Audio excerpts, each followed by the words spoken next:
All right, today we're talking about Crowbar and their album Oddfellows Rest from 1998. Before we get going, let's do some quick intros. We got a new Fuzz Club member on the pod tonight. So, Blake, you want to kick us off? Yeah, Blake from Aiwass. Ben. Ben, aka Ben Riz, Lost Dutchman, and Southern Gate. Thanks for being here. Yeah, it's good to have you on. And I'm Ryan from High Desert Queen and Lick of My Spoon Productions. Cool. So, all right, Crowbar. I was just like, I remember hearing this album a while back. I know Kirk's work a little bit and some of the sludge and all that kind of stuff, but I started to listen to it again. It's been a long time, and I was like, this sounds like an album from the 90s. I wonder when this came out. And I don't know what it is about the album. It sounds like the 90s to me. And it's weird because it's not like 90s rock or 90s alternative. It just sounds, it's got like a tone to it that's like old 90s. To me, it's the killer production. That's what it is. Came out in 98, so I was right. It's their fifth album.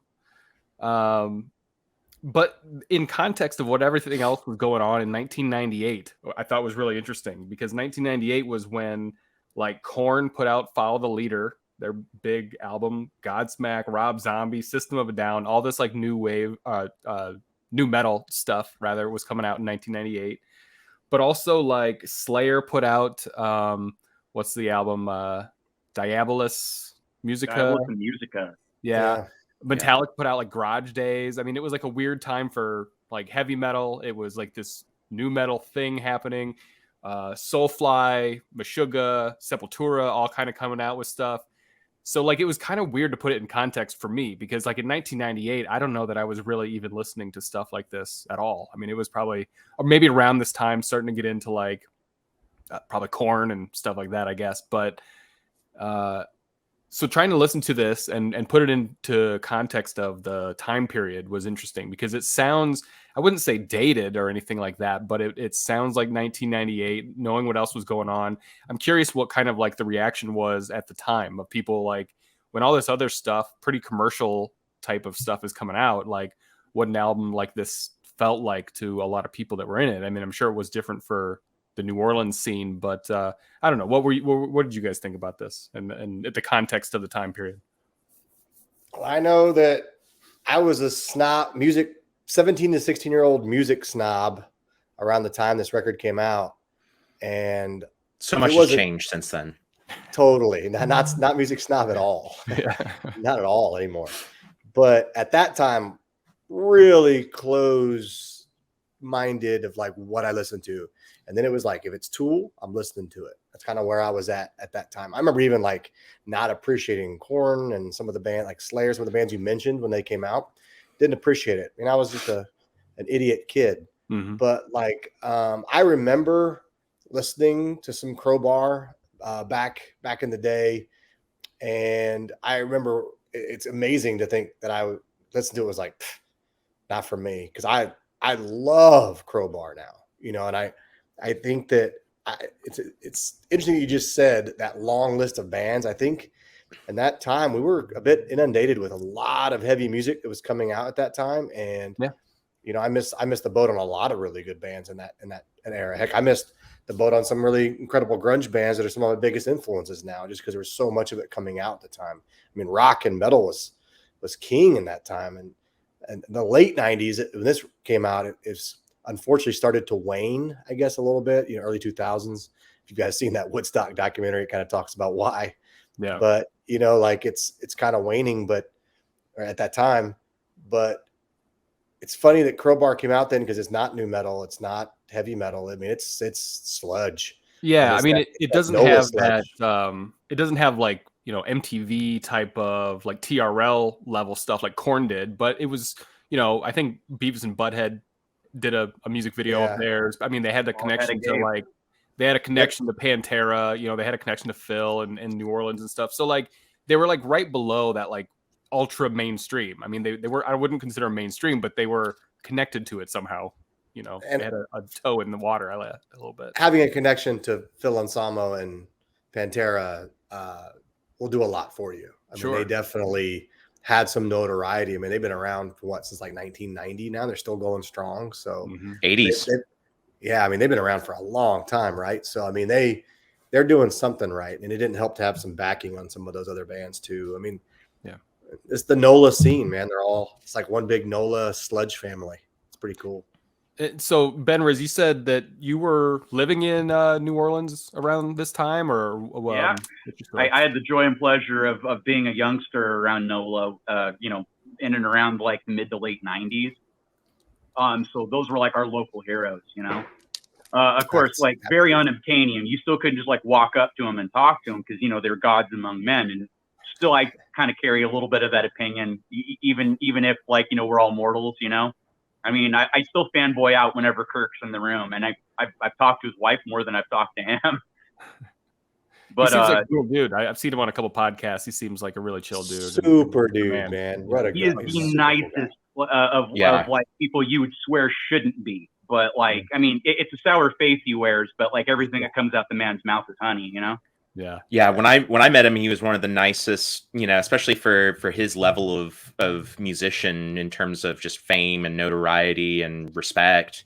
He just acts like a run of the mill guy who happens to play guitar. And to be an iconic guitarist too, Yeah, to be a genre defining, guitarist, to be someone who, in certain ways they're kind of carrying a torch at this time that no one else, because you've got the whole new metal thing going on, like you were saying, Ryan, and besides that, there's kind of this gap for a few years there in that kind of post Nirvana era, and Crowbar is one of those bands that really keeps metal going. Yeah.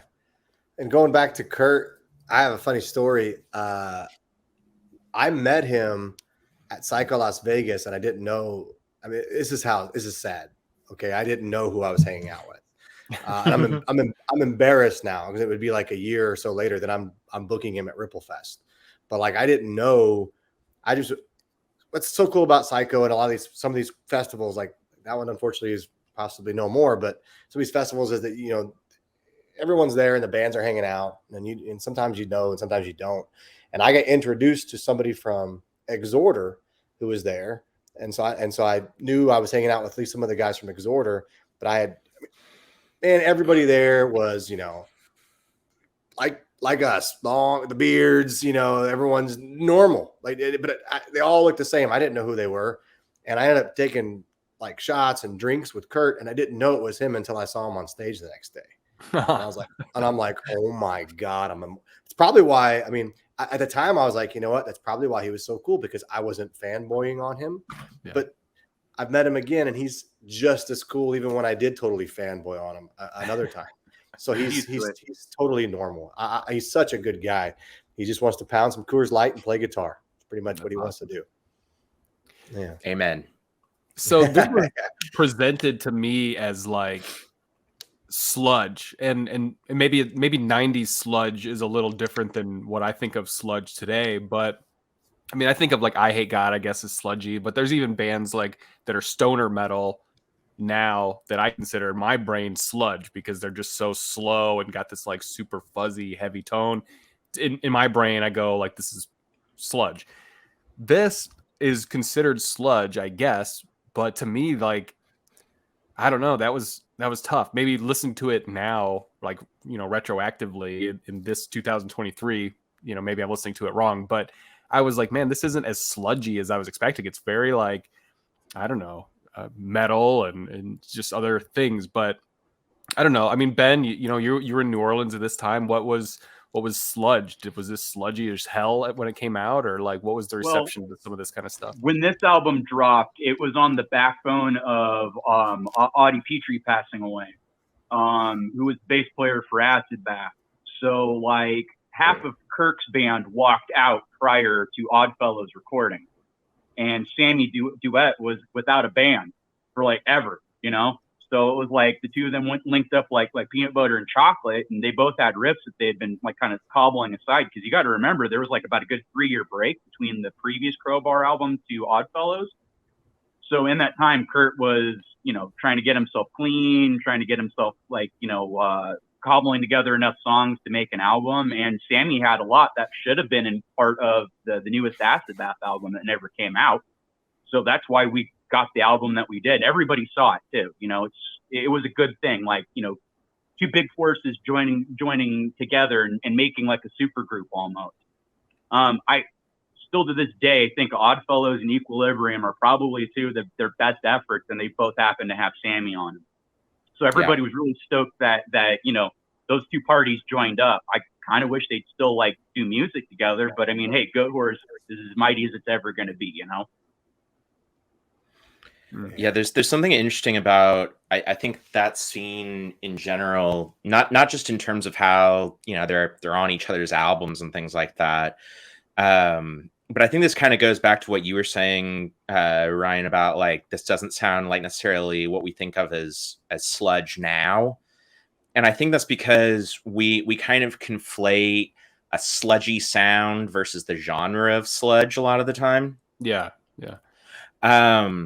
And I mean, we all know guys in sludge bands. I mean, I would describe like a band like Thraw as arguably sludge, but they sound nothing like Crowbar, But this is that very specific New Orleans sound that,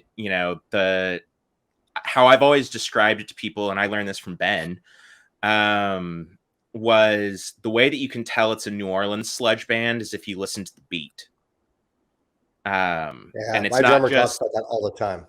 Yeah, it's behind the beat, and the guitar is on the normal beat, Yeah. And Metal so bands are on the one always, right? And I don't think NOLA Sludge is, man. I didn't appreciate that until I think my drummer Phil was like, "Dude, you ever listen to Crowbar?" I'm like, "Yeah, I like them." And he started talking about stuff like that, and I started listening. And I started going, "Wow, this is totally its own thing." Which is imagine learning how to play behind the beat and learning how to play it regularly. Yeah, that was what happened to me when I moved out here from down south. I thought that's how you played. Yeah, and stoner rock, that's like the mantra: stay behind. That's kind of the thing. So it's interesting that, and to go back to what I think Blake and Ryan were saying there about it's not your traditional, what you think of as sludge now. I mean, this is kind of like the roots of sludge. This is right. There was no basis of them to kind of go off of. They had a handful of bands and all their friends, and this is what sounded heavy to them, and it just kind of became, it became a genre really. And the NOLA sludge really in itself is a genre. And you think of how many bands that have kind of come out of that area, for sure. A lot of them are with a lot of the same members, but right. There's a lot of crossover if you think about I Hate God and Crowbar and Down and back home. Yeah, and see, and first time I saw Kurt, he was playing with I Hate God, even though it's not his band. He was just playing with I Hate God at Psycho Las Vegas. It's just one of those things. Like, hey, we need a guitarist or someone. Hey, come on, this is how they do it. Yeah, but I don't think I realized how good this record was. I've heard this record before, but when I got the email, because I'm behind the curve, when Ryan was like, "Hey man, we're gonna do this podcast on Crowbar, Oddfellows." Oh, sweet. And I dove in, and wow, I love it. It's so good. So good. So let's talk about the music a little bit. So, for me, he's got this this very distinct voice. I mean, he's got this kind of scream, that yell that's only his, and it's almost very hard to do. Like it's almost I've tried every which way to try and figure out what the fuck he's doing. I kept thinking about it all day today, and I think I figured it out.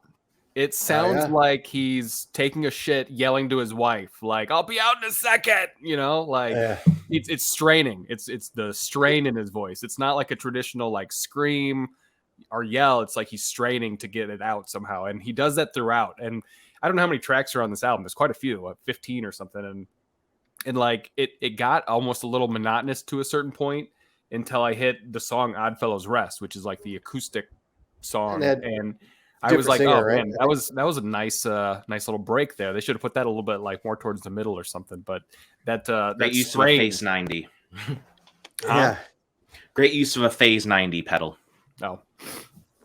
What about that 1-2 combo of the intro track and Planets Collide? I mean, that's exactly it. Huge, man. Yeah. What a way to start an album. Right? Huge. Yeah. man, that is the most. I mean, when you hear a guitar, you know it's Kirk. I mean, it is his tone, you know. The way that he bends notes. Yeah, and the chunkiness, but also the clarity of because he picks a lot. There's a lot of picking in his guitar work. I've definitely noticed it a lot. You know, I've seen them live several times now, and we had a chance to play a festival with them over in Berlin, and watching them live is mind bending. I booked them here at Ripple Fest and last year, and it's a different sound when they play for sure. Oh yeah, because it's I mean, yeah, it's loud, but it's different. It's visceral. Yeah, that's a good word for it. It's just really punishing in the best possible way. And it's so diverse in terms of its emotion. You know, if we just take like the first 2 tracks of Intro and Planets Collide, like I remember very distinctly hearing those for the first time, because I didn't get into Crowbar until a few years ago, really. Like, I'd heard them, but I didn't really get it, to be completely honest. I was listening to other things. And Ben and I were on a cross-country road trip, and he was like, I think you have a problem, and that problem is called you don't like Crowbar enough. And it's you're in a time of your life when you need some Crowbar.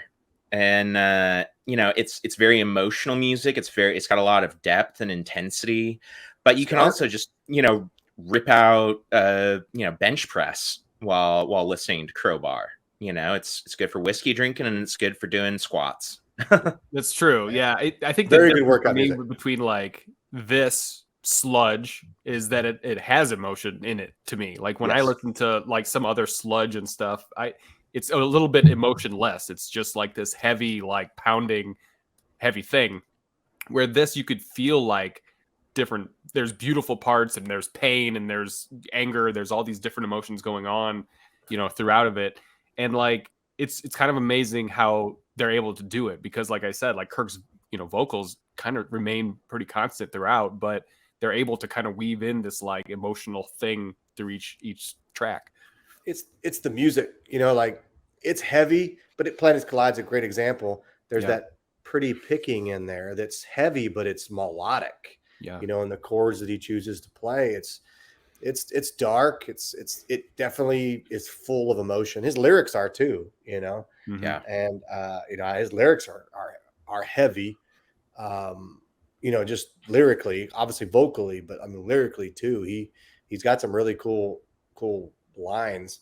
And going back to the way he sings, I mean, if you've met him, that's exactly how he talks too. It's like he's just talking. He's just except that he's got a very thick New Orleans accent when he talks. Yeah. We get some ice for the cooler. Yeah. You know, but like that's also how he sings. You know. Yeah.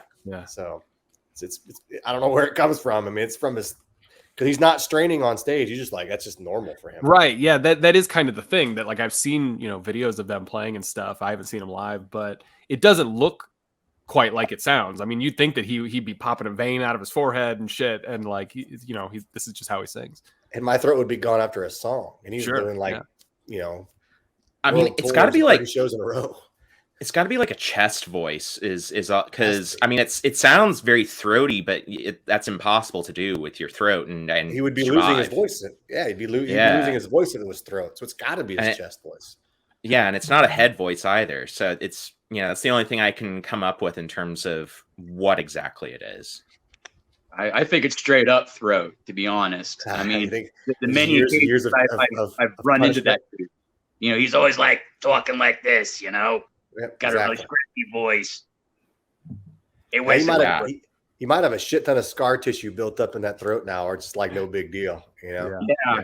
I mean, it always reminded me of talking to like little old New York dude. I mean, he kind of has like a same vocal timbre, you know? Yeah. He's got the energy too. He's a little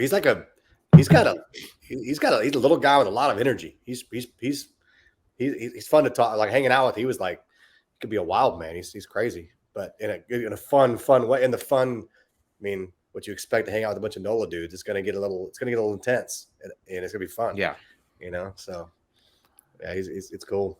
I read that he was in a New Orleans hardcore punk band before Crowbar. Almost all these guys really were. I didn't know that New Orleans had any sort of like hardcore punk scene, I guess. It seems so much different than like Sludge to me. It was vastly different than what Crowbar became, but I heard that that's how he met Jimmy Bauer originally and how they became friends and stuff. But I was like, really? Hardcore punk? That's fascinating. Yeah, I mean, if you think about, because when I think of New Orleans Sludge, I think of Crowbar, I think of I Hate God, and I think of Acid Bath as kind of the big three. And more so in I Hate God and Acid Bath, you have a lot of elements of hardcore punk. And then there's also like Corrosion that started off as a hardcore punk band and then becomes kind of like a sludge band, then becomes kind of like a stoner southern rock type of combination. But all these guys essentially just were playing in hardcore punk bands, and that's why you can tell it because of a lot of their equipment that they use. Like, right, that's true. That's a good point. Yeah, like they're not general. I mean, I think Kirk does, but like Jimmy Bauer, I'm like 99% sure. Ben, you'd know better than I would, but I'm pretty sure he uses like solid state amps and things like that, like the Randall solid state. It's where the Randall's where they get that chunkiness. That's how they get that. Yeah. So they're using cheap equipment. The sole reason why Randalls are in just about every NOLA Sludge recording is that the music stores that were local in New Orleans at the time didn't have anything but Randall or Peavy's. You couldn't get Marshalls. You couldn't get anything other than Randall or Peavy. Fun fact. Yeah. That's awesome. And that's what the stores, what you could get, developed a sound. How about that? It's pretty cool. Pretty much. And like Crowbar is the only band I know that will still tour and like request or bring, like when they were doing Riverfest, they requested, like they needed Randall or Crate like amps. I was like, oh wow, I don't know where I'm going to get those. I can get Orange and Marshall, Mesa everywhere. I got to find a way to get some solid state Randall or Crate amps, which was different. That's pretty cool. I want to say Kirk was over with Orange for probably about 1.5 years, 2 years, while Kingdom of Sorrow was still touring actively. He went back to Randall right after that, though, and I can't say I don't blame him. I mean, I own both of those amps myself, and I prefer the Randall over the Orange. They are heavy, that's for sure. I don't know what he was playing with in Down, but I mean, it sounds same like Kurt. It's the same shit, right? It sounds like Kurt. Mm-hmm. Same Randall, same Metal Zone, same everything. This is a side note, but have y'all heard I Am? Yeah. EYE. Oh my gosh. That is, there's only one track right now, but holy crap, it's pretty damn good. But you can hear when Kurt's playing, right? Like when it's his guitar part, you know exactly which one's his. So it's pretty cool. Yeah, because I mean, and Ben, isn't his tone essentially just like a Metal Zone with the gain off and everything else dimed, and then just amp dirt? He plays with like a healthy amount of mids, but like not like super heroic like I use, where mine are perpetually dimed. He keeps his up about noon, and then anything else that he needs, he gets out of that Metal Zone. I blew me away when I figured it out. I'm like, it can't be this easy, and he confirmed it on a rig rundown. That's awesome. Yeah, it's an easy way to tour. Anything goes out, you can find a Metal Zone anywhere. Yeah, pick up rock. Exactly. Exactly. So, what else about this album? About the music in particular? Any high points or low points for anybody that stands out to them? We talked about how it starts. It's yep. Pretty punishing. Carry the Load is my favorite track on the record. I think I just love that. I love that riff, and then the just the combination of the riffing and the palm muting, the chunk. I saw it live, and for whatever reason, I lost myself live when that song came on, and I was not the first time I saw them live. I'm not very familiar with Crowbar's music.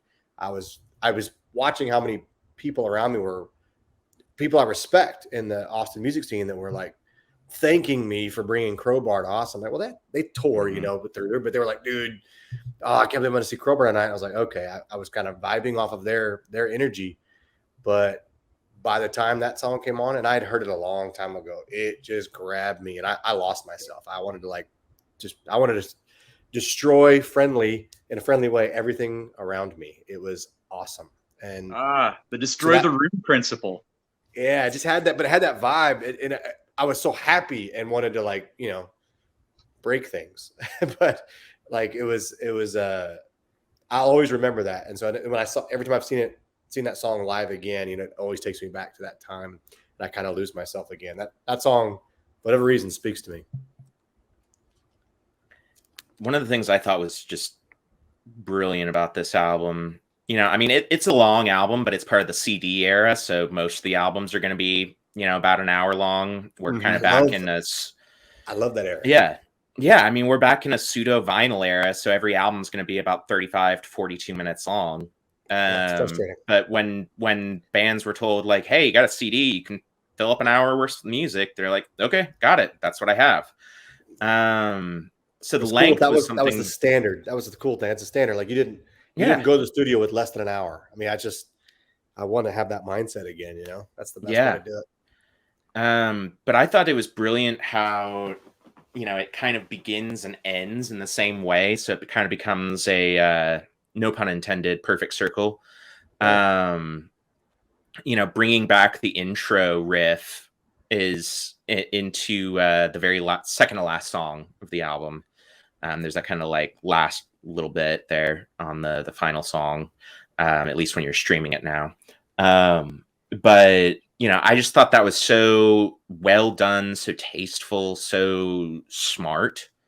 And what it does for me as a listener is it makes me want to start the album over every time I hear it. Because I get to that, they bring back the kind of harmonized riff from intro back on, I forget what the second to last song is called, they bring it back on. And as soon as that happens, I'm like, I want to hear intro again. But if I hear intro, I want to hear Planets Collide. And then it goes on and on and on. And so you just find yourself playing it in perpetuity, you know?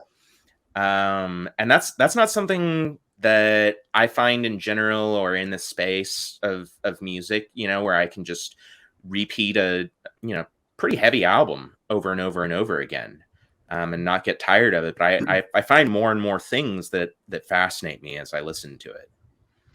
Yeah, I used to love it when bands would do that in the CD era, like, because, you know, when you had a CD, it just replayed from the top when it was over, and they were conscious of that. And, you know, it's a well thought out and put together record, and they had that. They clearly must have had that in mind. And you're right though, but the way the songs bleed together, like even live, if I hear, you know, Carry the Load, I'm like, oh, I better hear December Spawn next. Like it's just supposed to be, there's albums like that, you know, because it's also an era where when you listen to the record, you listen to the record from beginning to end, because there was no shuffle or, you know, 1,000 songs you could put in on something, right? And so this record's definitely one of those. It bleeds very well together. And there's definitely, Ryan, you alluded to that earlier, there's like sections where it kind of changes, you know, the mood changes on this record too. So I think it's thoughtfully put together for sure. Yeah, it's another reason that it felt like a 90s album just off the get-go before even kind of like looking it up and stuff, is that it felt like that album that I remember listening, like sitting on the school bus and like listening to CDs on my CD player, and like it felt like that. Whereas, and Blake, you said, you know, now we're having like this new kind of vinyl era where a lot of them feel like they're in two halves, you know, like half and the second half, whereas CDs didn't feel like that because you had the intro, you had the outro, you know, you had this flow. The flow was different, and that's just another reason that it felt like a 90s album, which is just interesting that you can sense that kind of stuff, even not really knowing, you know, maybe when this record was recorded. And it's a huge pet peeve of mine, but I'm guilty of it too. Like, you know, we're finishing a record right now, and it's like we're very conscious of side A and B, right? You know, and you have to be. I know you have to be, because you also have to be like, well, you can't just cut a song in the middle and then, you know, flip a vinyl. You have to be conscious of that. And you can't have a 50-minute album either. It has to be like 40 minutes. And so everything always feels rushed to me. You know, like I think I really love this era of music in the sense that there was that hours shit. Sometimes you could put like 70 minutes on a CD, and it was like there was room for that space and that color and that the movements you could be taken on. And like this record, you know, it takes you like, hey, I'm sure there's that thought process in the record. Hey, let's take the record down some, you know, and let's do some things here. Let's do a filler track, you know, where it's got some cool sound, just creates the vibe where, I mean, some people are still doing, I'm not saying it's lost now, but it's fewer and farther between now, I feel like, because well, especially if you're going to put it on vinyl. I mean, there's plenty of bands that aren't quite there yet, and they're putting stuff out digitally, and they can have a little bit more room to move around. But like, and they're great records. Vinyl, like, yeah, you got to think about that stuff a little bit differently for sure. And there's not many of us, and we're not at a level where I could be like, let's do a double vinyl. Right. Yeah. Could you imagine going to your label and being like, yeah, guess what? We have a double album. It'd be like, well, cut half the songs. Yeah, exactly. Real fast. That'd be an easy answer. Yeah. That's all that's going to happen right now. That's exactly right. Because there's no way like we can't sell a vinyl for it's going to cost us so much to make. We can't sell it for $40-$50. So you got to cut it. Yeah. So it is what it is. But now this album is definitely from that era. And I love the movements it takes us on. Any missteps in this album, in anyone's opinion? None. I mean, I've never heard a bad Crowbar album or a truly bad Crowbar song per se. There's lesser and there's better, but they're all of a certain level. Yeah. I mean, Kirk definitely knows how to polish a turd, and so does everybody else in the band, because you can't tell what the turds are, right? I would say production-wise, it's flawless. I mean, things tend to sing. It sounds like they recorded it on a Neve board, for crying out loud. I mean, I can't find a hole in it anywhere. Yeah, this record especially, like Ryan was talking about, it sounded like from the 90s, and I love that, because that's exactly what this sounds like, a heavy 90s record. And it's you know, still in the analog era of recording, and it just has that warmth to it. And they were fortunate, of course, to have some very good selling records before this one, and you could tell there was some. This is also of the era of like, okay, we're gonna give you a shit ton of money to record a quality record, and they put good use of that money on this record for sure. It's very good production, in my opinion. When I think about like 1998, you know, this was released in. Very, very, very good production, because there's a lot of bands like in the new metal age. You listen to it now, it sounds like everything was recorded like in a metal room, like with tin roof and, you know, like metal walls or something, you know, it just sounds tiny. And Crowbar sounds everything but tiny.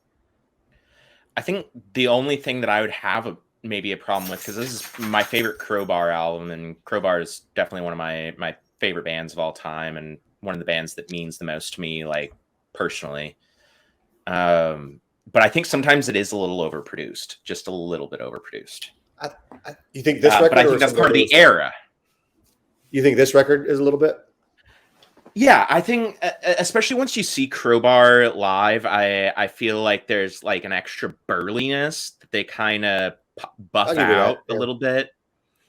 And I love that burliness. Like, for example, even if you compare Oddfellows Rest and Equilibrium, which I think is the album after this one, I think right. Yeah, I actually prefer the sound of Equilibrium in terms of its production, because it doesn't sound quite as polished to me. It might be just my ears are ruined by amps, but as all of ours are.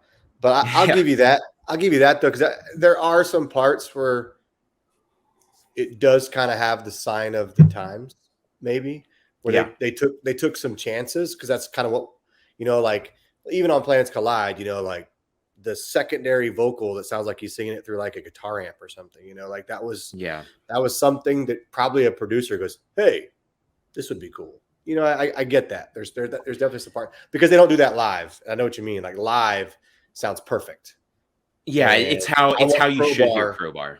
I want Crowbar to sound like that on the record, and I think they do. Like I think they did that on Zero and Below, the most recent album. I felt like that That had my favorite Crowbar sound in terms. That's what I was alluding to. I thought that their most recent record sounds like they do live. There's no tricks. There's no fluff. It's just boom. Here's Crowbar, and this is like that for the most part. So I can agree with you, Blake. It's probably about 98% Crowbar and maybe 2% fluff that maybe shouldn't have been there. Production fluff. Yeah.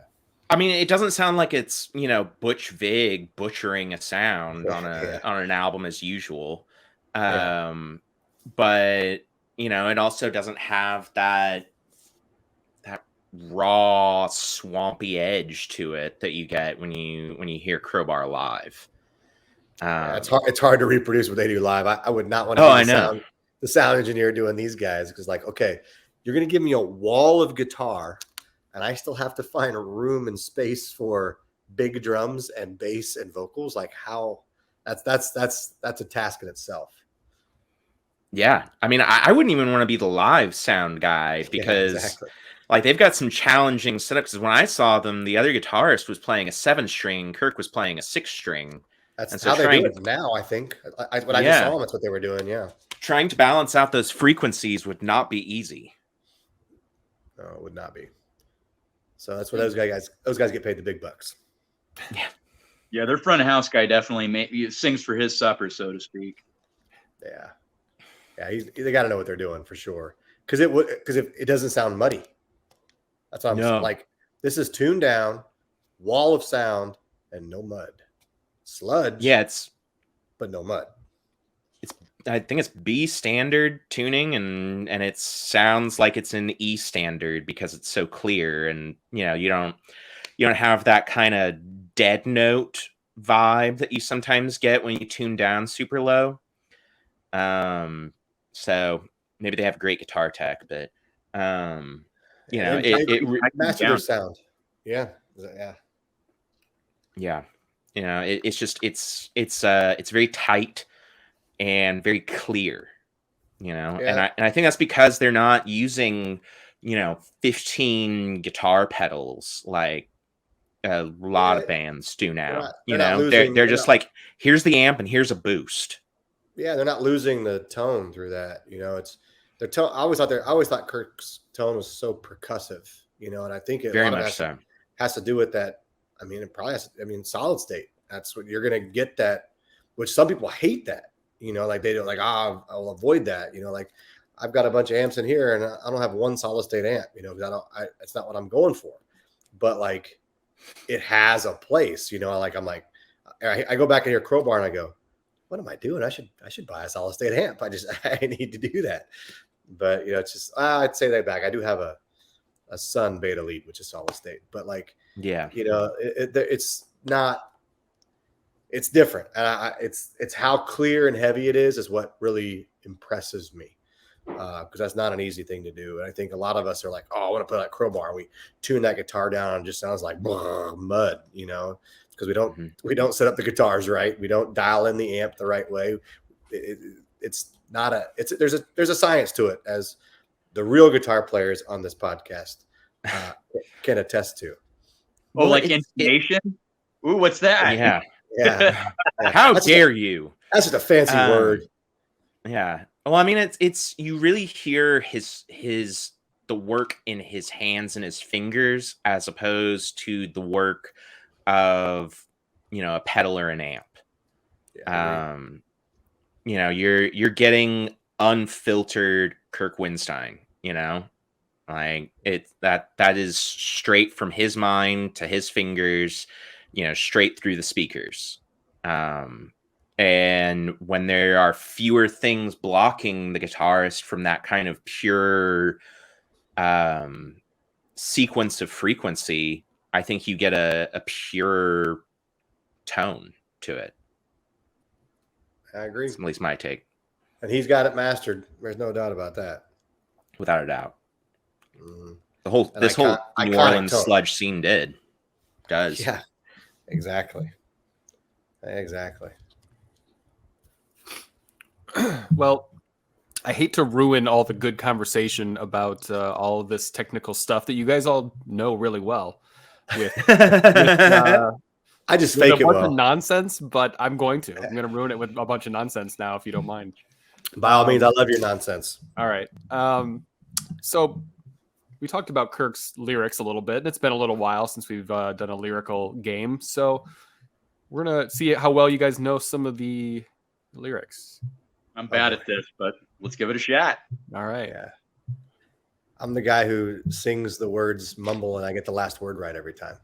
You've been baptized in a lake of blank, crucified yourself with your own fears. You've been baptized in a lake of jizz, a lake of tears, a lake of beers, or a lake of your peers.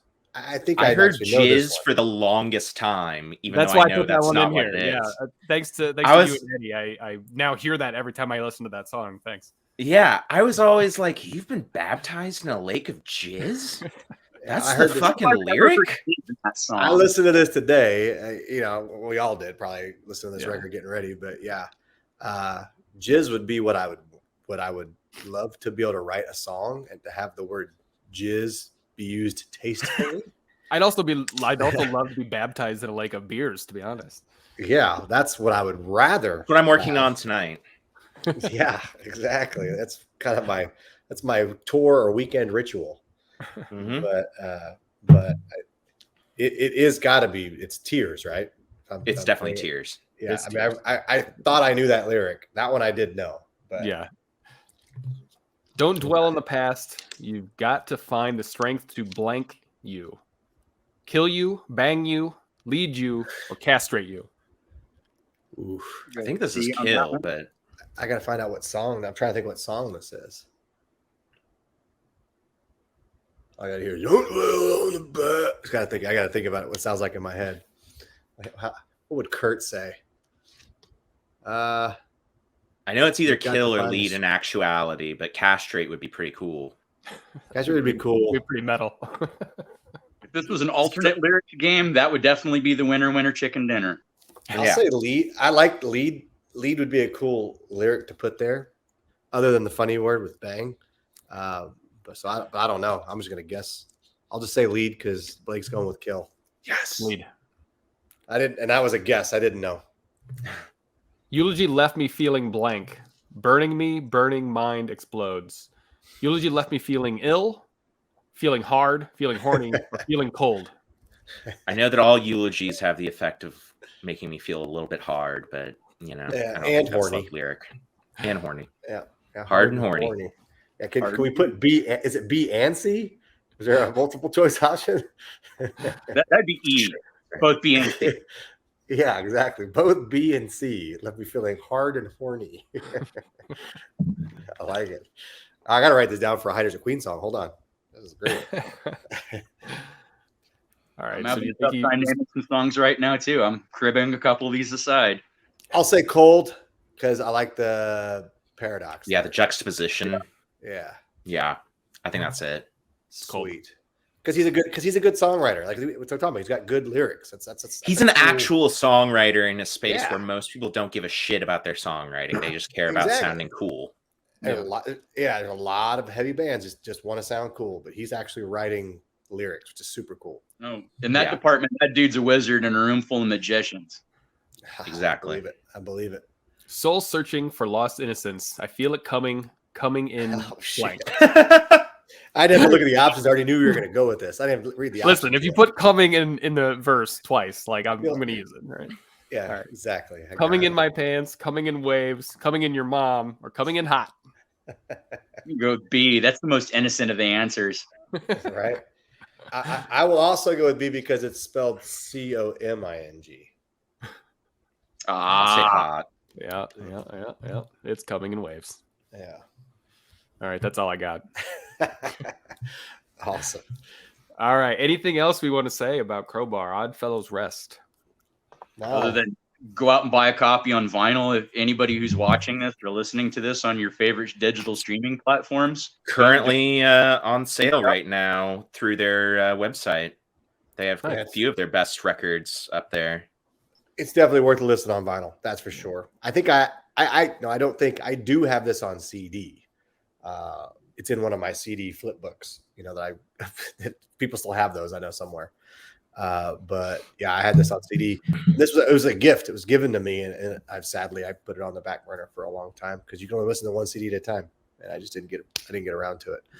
But I'm making up for lost time now for sure on this record. It sounded like a lot of you thought that this was probably the best or your favorite Crowbar album. Is there any other stuff you would... So that was my point that I was going to bring up. Is this starts, in my opinion, the maybe the best 3 album run in sludge, because you get Oddfellows, the next year you get Equilibrium, and the next year you get Sonic XS in its purest form. So 3 albums in 3 years that are groundbreaking, fascinating to listen to, beautifully written, powerful. I mean, it's stunning that with everything that was going on in their lives this time, and with the changes in lineups, I mean, it's 3 10 out of 10 albums in a row. Yeah, I love Equilibrium. For me, this is my favorite Crowbar record because it has my 2 favorite Crowbar songs. But that's not putting, in Carry the Load and Planets Collide.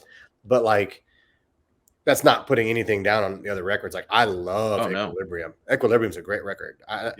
The cover on Equilibrium is one of my favorite Crowbar songs. Yeah, that's rad. I've always loved the font of Crowbar. Oh, man, I could listen to Dreamweaver on repeat. I hate that original song so much. And then I saw Crowbar doing it, and I was like, what the fuck is this bullshit? And then I put it on, and I was like, yep, all right, that's what I'm listening to today. Yeah, they do a couple good covers here and there. Speaking of covers, the album cover of Equilibrium is insanely 90s. Even though it came out in 2000, that is a very 90s album cover. Oh, that's 90s. The 90s don't end until like 2002. Yeah, but this album cover was interesting also. Does anybody have the record like with them or anybody? Because it's on the way. They just did a repress that I just ordered a copy of. I'm going on a whim here. What would be very 90s, and I might, maybe because I've seen this before, is that the back of the cover is the back of the hits. But that would not surprise me. That's some Butthole Surfer stuff right there. Right. So I'm saying, like, that's something that a lot of people did. Like, if it was a face and you had like the back of the head on the back of the album, easy way to save some money on some cover designs. But I always had this as very 90s album cover, and I thought it was very, very cool. It's very 90s. Yeah. And they're all babies, it looks like, too, compared to how now. Exactly. I know. I saw it today going, man, how old are they here? Exactly. Yeah. Yeah. Is this the era of that famous picture where it's all of them with their shirtless beer gut exhibition going on? Yeah. Yeah. Yeah. Goatees and beer guts. That's how I saw them in Berlin play live, and that's how it was. Like, it was like shirts off, beer gut, go. Beard covering most everything anyway. And not all upstairs for all of them. They were all clean head, long beards. Yeah. Yep. Hey, there's nothing wrong with that. It's a good look. That's a good look. Yeah. That's a very good look. I think 2 out of 3 of us would agree. All right. Any other thoughts? Final thoughts on Crowbar and Oddfellows Rest? On this record, supreme, 10 out of 10. Sludge record, iconic for sure. Cool. And I can't wait. Maybe I am. Yeah, maybe my favorite record we've done on this show. Oh, wow. Interesting. Cool. Interesting. At very least, the most important to me. Cool. Well, let's go around and say again. It's in my top 10 of all time. Awesome. Nice. That's awesome. Let's go around and you guys can plug and tell everyone what you're up to and what we can keep an eye out for. Blake, if you want to lead us off. As of tomorrow, which by the time this comes out will be 13 days ago, or something like that. The first single off of my second album through King Volume will be out. So go check out Prometheus and pre-order the vinyl. We have 2 different color variants as well as black options. And then we have a bunch of different new merch options that are coming out. So check out Bandcamp. Cool. Exciting. Ben? Well, don't got anything really super exciting on the books other than a bunch of local shows. However, my band Lost Dutchman, we're on all streaming media platforms, including Bandcamp. Encourage you to go ahead and give us a listen. I mean, I grew up playing and listening to Sludge. If you like it, you'll like Lost Dutchman. Other than that, yeah, that's all I got going on, guys. If you like it, you will like Lost Dutchman, that's for sure. And all right, for me, Hydrogen Queen, by the time this comes out, we should have the guitars, probably everything done. Maybe it might all be done. Hopefully, if I get the vocals done by then for our next record. It's not going to come out until April-ish, spring 2024. So excited about that. Some cool developments on it, on that record. I'm very excited about it. And then, of course, we'll be by the time this comes out, we'll be a few weeks away from Ripplefest, Texas, which I'm super excited about. You'll see 2 of us there. Yeah, awesome. And I'll be there running around like crazy, but I'll be there. And I'm super excited about this year's lineup. I mean, I could go on and on with all the bands I want to see there, but I'm going to try to see all of them. They're all. I mean, I basically handpicked the bands that are there, and I really am looking forward to everything there. So that's going to be a good time. And then I'll probably need like a week or so to recover after that. Yeah. Very cool. Exciting shit coming up. All right. Go check out Crowbar. Thanks, guys. That was a really good, in-depth conversation on Crowbar. That was cool. So sorry about the gear talk. No, I'm sure everyone that listens will love it. I was just over my head. So great stuff. Rock out, guys. Later.